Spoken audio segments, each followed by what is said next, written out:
નમસ્કાર દર્શક મિત્રો, ચેકપોસ્ટ લાઈવમાં આપનું સ્વાગત છે. Good morning. અત્યારે હું ત્રણેક મુદ્દા ઉપર વાત કરીશ. એમાં સૌથી પહેલો મુદ્દો છે કે કલેક્ટર ઓફિસના જિલ્લા સેવા સદનના અમુક કર્મચારીઓ એ પિટિશન રાઇટરોને કાગળ મોકલ્યા છે. મને તો આવ્યું નથી કાગળ, પણ જેમને મોકલ્યા છે એમની વાત છે.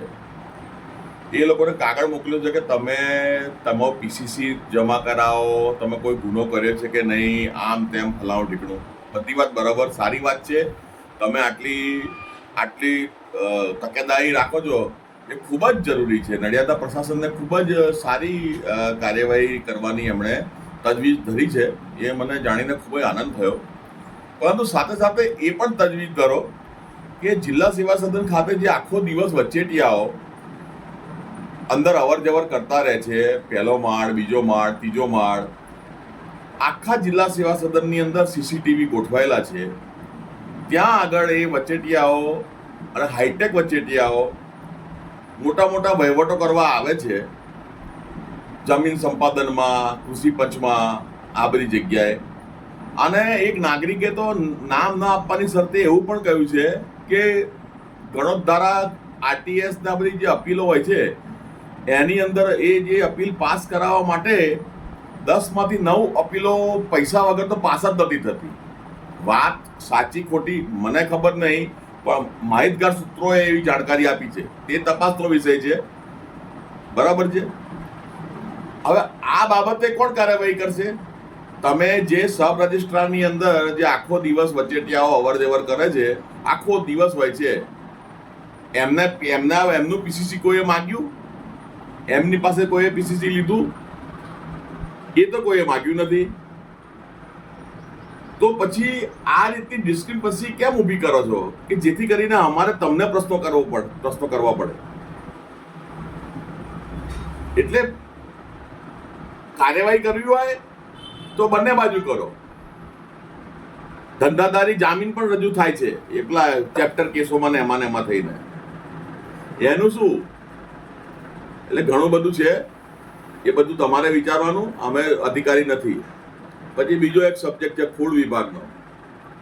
ફૂડ વિભાગવાળા મોટી મોટી કંપનીઓમાં બધે રેડો પાડવા જાય છે, બરોબર, સારી વાત છે, એમણે કરવી જોઈએ. પણ અત્યારે જે કેરી છે એ કેરી કેલ્શિયમ કાર્બાઇડ વાળી જ કેરી 99% માર્કેટમાં હોય છે.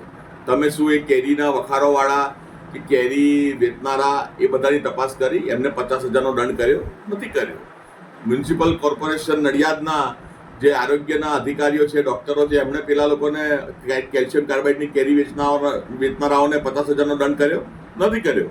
તો તમને લોકોને મોટા મોટા માથા કેમ દેખાય છે? આ કેરી છે, કરોડોનો કારોબાર છે ખેડા જિલ્લામાં. આ સિઝન પૂરી થશે ત્યાં સુધી એ તો તમને દેખાતું નથી. પછી ત્રીજી વસ્તુ છે સિંચાઈ વિભાગ. આ સિંચાઈ વિભાગ ઝલકની સામે જે નહેર છે એ રાહદારી રસ્તો નથી, બરાબર છે. એ એમના ઓફિસના કર્મચારી, સિંચાઈ વિભાગના ઓફિસના કર્મચારીઓ માટેના અવર જવર વાળો રસ્તો માટેનું છે.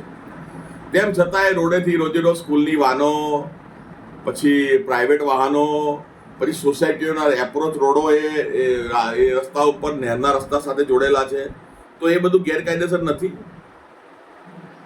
મ્યુનિસિપલ કોર્પોરેશનના કમિશનર શ્રીને આ બાબતે જે જાણકારી હોવી જોઈએ કે એ જે રસ્તો છે એ નડિયાદની કોર્પોરેશનની હદની અંદર જ આવે છે અને ત્યાં આગળ જ સોસાયટીઓના એપ્રોચ રોડ જોડેલા છે. તો શા માટે એ એપ્રોચ રોડ બંધ કરવામાં નથી આવતા? શા માટે એ રાહદારી રસ્તો જે નથી એની ઉપર જે વાહનો જાય છે ત્યાં આગળ નાની ઝાંપલી કેમ મૂકવામાં આવતી નથી? કોઈ મોટો બનાવ બનશે ત્યારે તમે મૂકશો. એટલે આ બધી બાબતો પર ધ્યાન આપો. તમને એવું લાગશે કે હું તમને બધાને સલાહ આપું છું તો ભલે લાગતું હોય તો ભલે લાગે. હું તો બોલીશ, હું તો લખીશ. જવાબ તમારે આપવાનો છે, બરાબર છે. હા, જેવો વ્યવહાર તમે અમારી જોડે કરો છો એ વ્યવહાર અમે તમારી જોડે પણ કરીશું. જય હિન્દ, જય ભારત.